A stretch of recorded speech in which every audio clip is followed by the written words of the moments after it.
Nom Nom delivers fresh food with whole ingredients backed by veterinarian science. Science tells us that a dog's health starts in the bowl, so improving their diet is one of the best ways to help them live a long and happy life.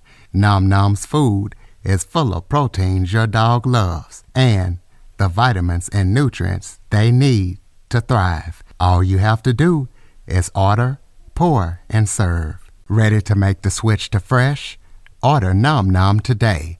Go to https://trynom.com/curveball and get 50% off your first order plus free shipping. That's https://trynom.com/curveball. Plus, Nom Nom comes with a money-back guarantee. If your dog's tail isn't wagging within 30 days, Nom Nom will refund your first order. No fillers, no nonsense, just Nom Nom. Welcome to the Living the Dream podcast with Curveball. If you believe, you can achieve.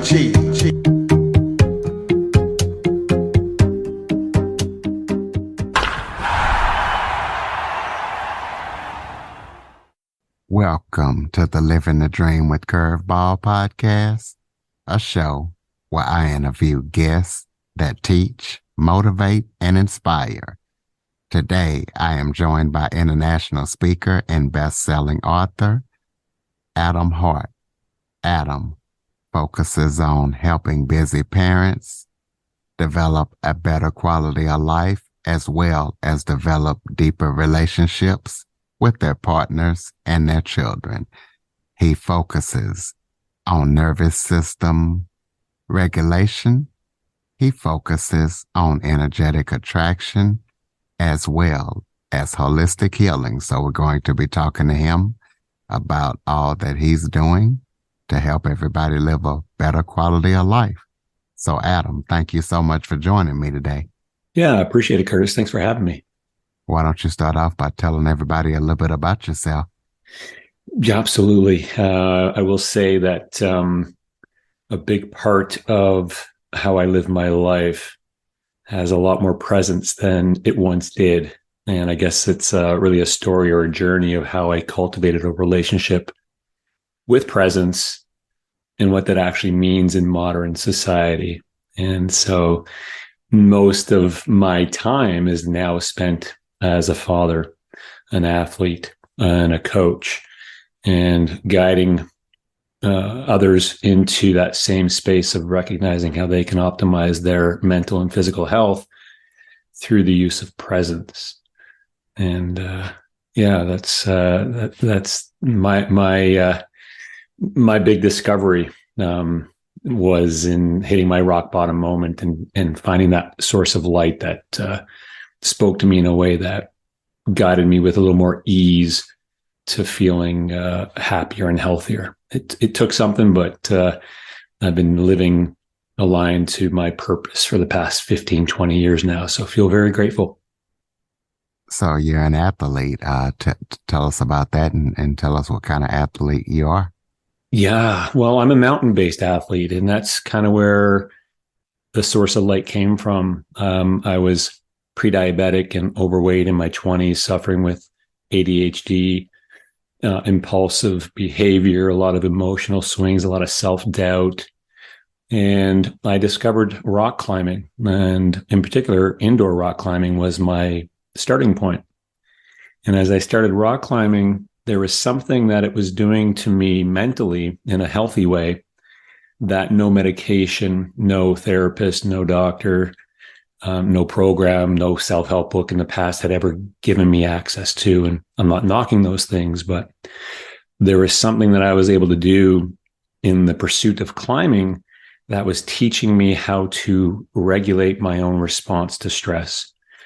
And as I dove all in on climbing as an occupation in early 2000, so this is 20 years ago, I discovered that in what I was learning around my own ability to manage my daily stress response, that there was an opportunity to teach what I was learning from rock climbing and bring it into the corporate wellness area, which is where I first started to do my coaching.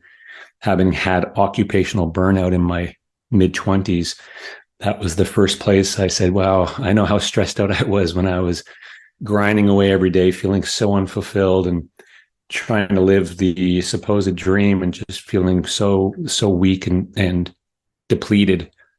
And so I began that journey of training and coaching in a way where I wanted to give others in the workplace an avenue to manage the stress of their day. And it came from my discoveries from rock climbing.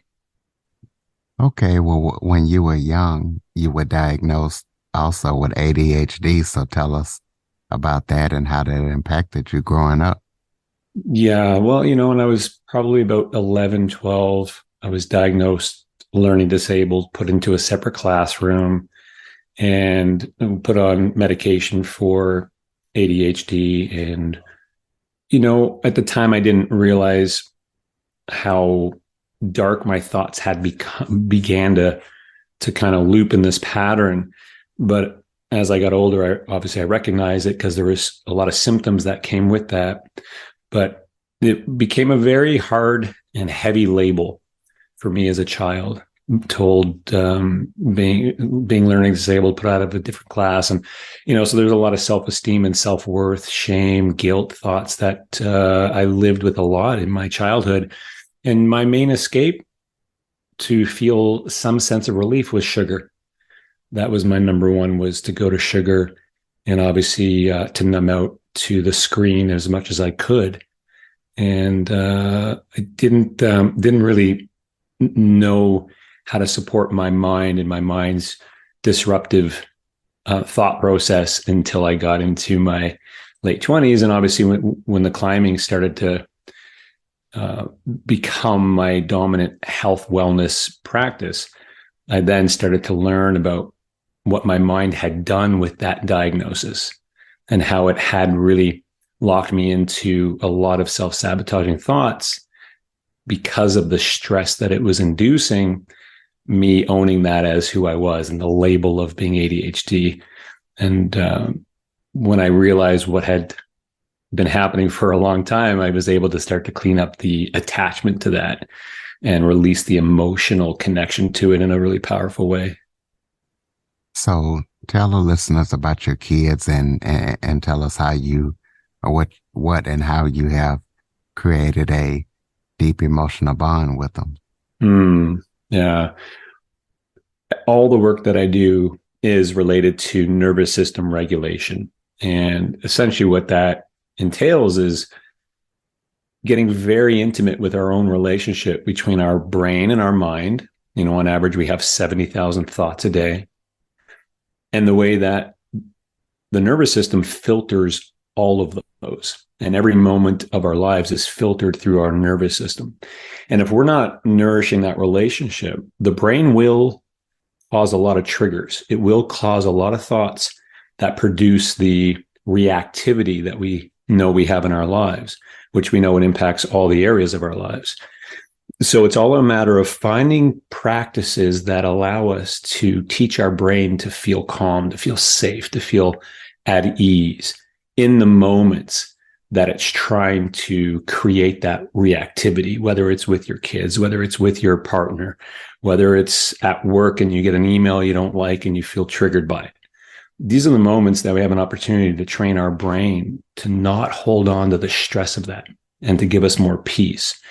And so in our house, we have pretty much set it up in a way where we're constantly having open dialogue. And my kids now are 9 and 11. So it's a little different in this stage, but it's all around giving them the language of understanding around why they have the emotions they have, why they feel the way they feel, but then also giving them tools to play around with the ability to change those and shift them, and not to label any feeling or emotion as bad. Like my son came home today from school and he was really sad.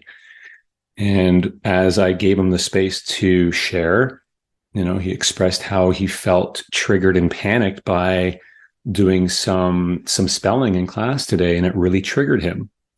And so in those moments, the number one thing is me being able to hold space to not need to fix anything. And as parents, it's a very tricky place to be. We tend to want to get right into this protective mode and fixing mode, and that's actually a stress response. So we really want to find our way into calming that down so that we can hold a space of what's called co-regulation, meaning it's not so much the words I say in that moment to my son, Jacob. It's more of in terms of the energy that my nervous system is holding that's allowing him to feel safe, to be okay with his emotions. And so that's one example which plays out in a large part in our lives. It's how do we as the parents hold the space for our kids to feel safe in their own emotions and explore them. But then it's also setting up practices that we can dive into every day that give you a sense of what it feels like to feel at peace, to feel calm, to feel present. And for that, there's many, we have very, in terms of how do you access that feeling in a way that's very quick. One of the main ways that we utilize one is obviously our breath. So we have a breath practice. I call it heart flow. It takes 33 seconds to do. And so we practice a lot of that breath practice throughout the day just to feel the peace and calm. Another one that's really powerful that we utilize is grounding.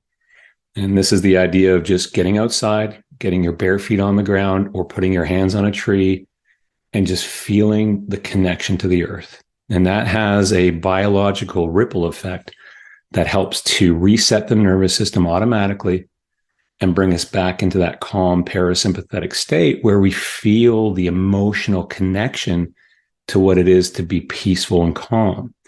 And so in that question that you ask, for me, it's so much as it of my relationship with my kids is continuing to try my best to give them access to what it feels like to be a human being at peace, a human being at calm, and to know how biologically they know how to reproduce the experience so that as they get older, their mind can't lock them into the stressors of adult life.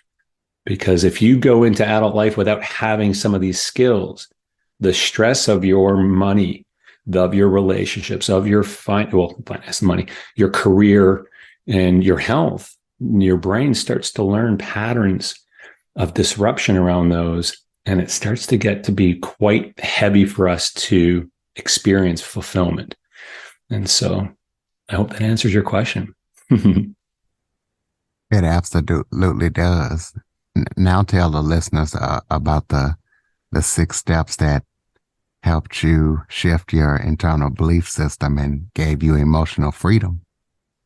Oh, well, definitely the number one was being able to start to notice the patterns of my own mind.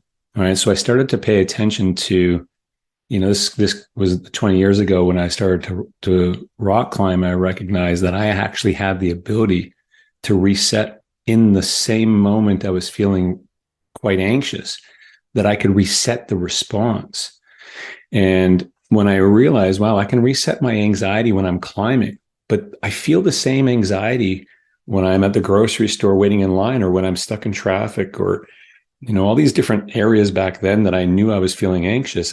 I now had a tool to be able to work with that response and start to change it. And so step one is to kind of do a mind map of where in your life do you notice you're anxious? And, again, with the adult themes, there's our health, our relationships, our finance, and our career. And you're going to know that there's going to be some patterns in each of those areas that right now you're looping thoughts around. So just pay attention to what those are, start to write some of them down, and then you want to just work with one to get started. And when you identify the one, and maybe it's, you want to be less emotionally triggered around your partner. Okay. Now, every time you notice you're getting triggered by your partner, now you're going to train your brain to calm down in that same moment. And this is that heart flow breath practice. It takes 33 seconds to do. And essentially what you're doing is you're creating this reset where you drop back into your parasympathetic nervous system and you turn your brain, the frontal lobe of your brain, back on, and you feel more calm and more peace. Now, the key here is also at the same time is step 3 is you want to get in touch with what you do want. Now I know I don't want to be reactive. I don't want to be resentful towards my partner. You know what? While I'm doing this breath practice for 33 seconds, I'm also going to feel into my heart how I want to feel about my relationship, how I want to feel about my partner. What do I want this to be? And if you do that and you get really connected to that emotional state of that, it's amazing how you can start to teach your mind to let go of the trigger and start to have your relationship show up more in alignment with that emotional frequency. From there, it's a matter of continuing to notice, celebrate. Right? This is this whole energy of giving to the universe, of saying, yes, this is what I want. Thank you so much. I'm no longer being triggered in this one. And now you're bringing me all of this beautiful interaction around my relationship. Awesome. The final step in the process, in step 6, is really around holistic wellness. It's starting to now look in terms of, okay, so if you have a more nourished relationship between how your mind functions, and you're no longer full of all these triggers and reactions to everything in your life, now you have some space to actually put energy towards the 6 key areas of holistic wellness. And that's your sleep, it's your nutrition, it's your movement or fitness, it's your relationships around you, it's your environment that you live in. You know, what's the setup of your home, of your office, of your car that optimizes your quality of health, and further optimization of your breath. And when you approach that in a holistic way where you have your mind and nervous system functioning in harmony, those elements don't create a stress response, not as much. But in modern society, we tend to just focus on those areas or one of those areas. And if we don't know how the brain will use our new diet, well, we know most of them leave us feeling frustrated and guilty. And same with a new fitness program. As soon as it creates stress, your brain is going to find ways to try and sabotage it. And so by working with the nervous system first, like we do in the 6-step process, by step 6, now you can start to bring all these other areas of holistic wellness in, and it becomes much easier to live the best version of yourself possible. Well, talk about one must-do thing for busy parents on a daily basis to be able to keep peaceful, to keep peace and calm. Yeah. And in order to feel the experience of what it is like to be a calm human in modern society, we have to train it. We really have to train it in. And it's very much like going to the gym and building muscle. But the only thing we need to focus on is what's called toning the vagus nerve. This is the main part of the autonomic nervous system, right? The nervous system works automatically, whether we're playing a conscious role in it or not. What we want to do as parents is we want to bring more consciousness to the vagus nerve and train it to be in a space of what's called coherence. And so this is that breath practice, the heart flow. The more we practice this throughout the day, and knowing it only takes 33 seconds to do, the more we practice, the more you're building the muscle of your vagus nerve. And the more you're going to learn what it feels like when you are being triggered by your mind. Most of us right now, we have these experiences where we're very triggered and we're not really connecting to the space between the thought and the action that comes next, or reaction. And what the vagus nerve allows us to do, and what this breath practice allows us to do, is start to create some space between when the thought hits us and the action that comes next. And if you can learn to master that space, evolves into the most fulfilling, most growth-oriented, and most enjoyable life experience. But it really takes commitment. It takes dedication, because the brain does not like it. Right? It really, once we stop reacting to certain patterns, your brain begins to perceive those as a threat, because you're no longer giving it the adrenaline from your fight or flight stress response. And your brain doesn't like that. It likes the adrenaline as its main source of energy for survival. And so there's this process that when I work with my clients, there's a strong dedication to the first month of this work, where if you are committed to the 33-second resets throughout your day, you're talking about 6 times a day. So it's less than 5 minutes of work to do. But the power of what it does for your vagus nerve and your understanding of what it feels like to have that type of space between your normal triggers and your normal reactivity, it's super inspiring. And you also begin to realize, wow, so I don't have to spend all these hours looking for the next fitness program to join or the next diet that I need to restrict myself on all these things that I really wish I want to and could still eat. All that stuff you can let go, and you can start to work with your own magic in a way where, yeah, you can look at the nutrition and the fitness after, but you're going to be coming from it from a place of so much more peace and calm that it all kind of flows with a lot more ease. So talk about emotional frequency and how it relates to living more fulfilled. This was kind of like the law of attraction manifestation part of what I discovered that I didn't see coming. The more I rock climbed, the more I was spending hours and hours and hours a day immersed in the regulation of my own nervous system, teaching my nervous system to be calm so I could perform and actually, have the strength and the focus and the endurance to keep going.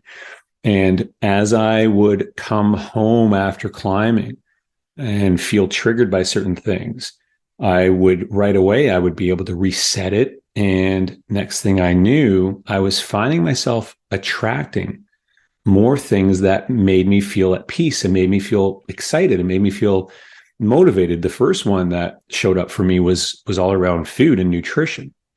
Next thing I knew, I was pursuing to become a rock climbing guide. And next thing that showed up was me playing in my kitchen, almost like somebody who discovers a clean canvas and starts to paint and realizes, wow, this is really nice. I really enjoy painting. That's what came to me. Was all of a sudden I realized I love to be in my kitchen playing around with food and learning how to create healthier versions of the things I grew up with. Like, how do you make a healthy macaroni? How do you make healthier pizza? How do you make healthier cookies? And I found myself so inspired that I actually ended up writing a best-selling cookbook all around my discoveries. That came from an emotional frequency. That came from a feeling I was holding in my body, and particularly in my nervous system, that allowed me to continue to manifest more time in that frequency. And essentially what I'm getting at, 2 parts. One is the resetting of your nervous system in the moments that you're feeling triggered or reactive is the most powerful act of love possible. And so what that does is it gives you access also at the same time to change the emotion connected to how you're feeling in that moment. And it comes from your nervous system. And that's the part that's getting sent out, the quantum field, the universe, God, whatever we call it. The frequencies coming from that heart nervous system connection, that when you tone your vagus nerve, it opens up this ability to feel the emotions in your body in a way that most of us have blocked off since childhood. And I know for myself, before even my ADHD diagnosis, I was completely blocked off from emotion. Part of my survival mechanism of my childhood was to not feel, because if I felt, I would get hurt. And so as we learn to hold space to clean up that communication, you then also start to realize that you can play with the frequency, almost like a thermostat of your own emotional frequency. And when you do that, you start to manifest more opportunities to feel and connect to the same emotion that you're now holding.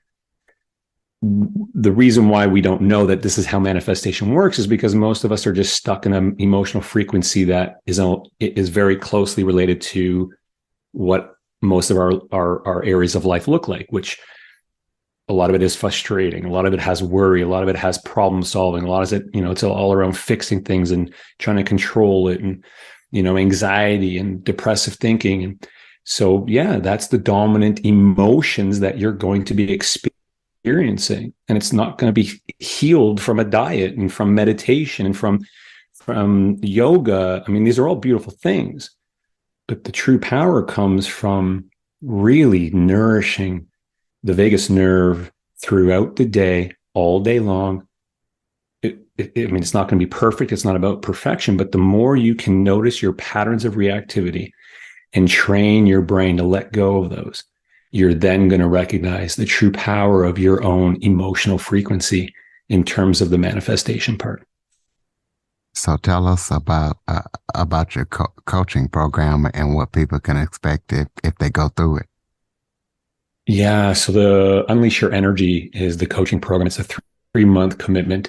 And essentially you're looking at 3 phases. The first phase is the noticing phase. It's just getting very, very committed to practicing heart flow 6 times or more every day, paying attention, starting to map out where you're recognizing you're having these reactivity thoughts, and then really owning the ability to feel the peace, feel the calm. By the second month, and that's not easy. Like the first month, the brain is really challenging us in this process. So there's a beautiful community of support around, but you do have to be disciplined in your ability to do the work, because your brain is, week 2 is usually where it starts to realize, wow, wait a minute, you're not reacting the same way as you were before. I'm going to get a little louder now and try and trip you up. And so there really needs to be that commitment there. By the second month, you start to notice the manifestations of your commitment to being more in your parasympathetic nervous system, more at peace, more calm. And so in that process, now you're elevating the emotional frequency. We go through a process of working with you in terms of identifying how you want things to be. How do you want all your relationships to feel? How do you want your career? What's the passion? What's the purpose? What do you want to be connected to in terms of your emotion? And we further ingrain that into your frequency so that it becomes that much easier for you to notice it. And when you start to notice how it's showing up, again, you're celebrating it, but then you're also able to move into that space with more inspired action and a clear and focused mind. And that's a huge piece that a lot of us don't even realize. We're working at a fraction of our mental capacity. So month 2 gives you access to more of that capacity. And then the third month is the optimization month. That's the month where now that you're in a healthier nervous system space and you're feeling more at ease and more calm, now we're going to look at those areas of wellness, the sleep and nutrition and fitness. And we're just going to learn some really beautiful things in each of those areas that you can bring into your life. No restrictions. It's a matter of how do I bring in these sources of light that are going to help me sleep better. They're going to help my nutrition intake in a way where I have more sustained energy, and my fitness so that it really rounds out the ability to feel at peace. My relationships, how do I work with my relationships and start to show this to my family in a way where they resonate with what I'm learning and want to do it with me. So it becomes more of a community around you. And by the time you're done the 3 months, if you've followed it as it's designed, you're in a very, very powerful place that is really tricky for it to ever be taken away from you unless your brain holds you back, right? Unless you're the one that gives in to what your brain is saying and you don't do the reset, then it's a powerful thing. It'll try and pull you back in if you don't keep consistent at the training and the strengthening of your vagus nerve. But you will have all the tools and the strength by the time you're done to, you'll be able to notice, it's almost an immediate feeling emotional experience when you recognize your brain tripping you up. It becomes almost comical that you're able to just recognize all the places you used to be so triggered. And when your brain tries to pull you back in, it becomes so obvious. And that's a beautiful place to be. Okay. Tell the listeners about your book and how to get it and what they can expect when they read it. The book is The Power of Food. It is my journey of how I overcame my sugar addiction without any restrictions, and is based off of this work and how I turned the sugar addiction into a powerful source of love You can get it on Amazon is the easiest, but it is North American release, so every major bookstore carries it. But Amazon is the easiest place to grab it. And there's also 100 recipes, all based off of what I discovered around adding more plants into my diet, not to restrict other things, but as I added more nutrient-dense plants into my meat and dairy diet, I just found that it really helped with my daily energy levels. Do you have any current or upcoming projects that you're working on that people need to know about? Well, I'm really enjoying getting this message out there. And for any parent who's there, I do have a downloadable PDF of the 6 steps that we shared today. If anyone's interested and this really resonates, then my website is the best place to go, which is clearimpact.io, and you can download a free version of those 6 steps right there. That was going to be my next question. Awesome. Clearimpact.io. That's it. All right. So close us out with some final thoughts. Maybe if that was something that I forgot to talk about that you would like to touch on, or just any final thoughts you have for the listeners. Yeah. The last thing I'll say is nature is our mentor. All right. I think with social media these days, we get caught up in putting so many others on pedestals and looking at everybody else and saying, oh, I wish I was like them. I wish I had what they had. But just know that Mother Nature's law is abundance. And when you honor that and be with that, it's got a lot of wisdom for us. And the wisdom is in that form of feeling peaceful, feeling calm. So the last things I'll say is the more often we can get outside and be in nature, be close to nature, you'll feel the feelings that you're craving right now. All right, ladies and gentlemen, there you have it. Adam Hart, clearimpact.io. If you want to live a better quality life and develop deeper relationships, check out his work, pick up his book, keep up with everything that he's up to.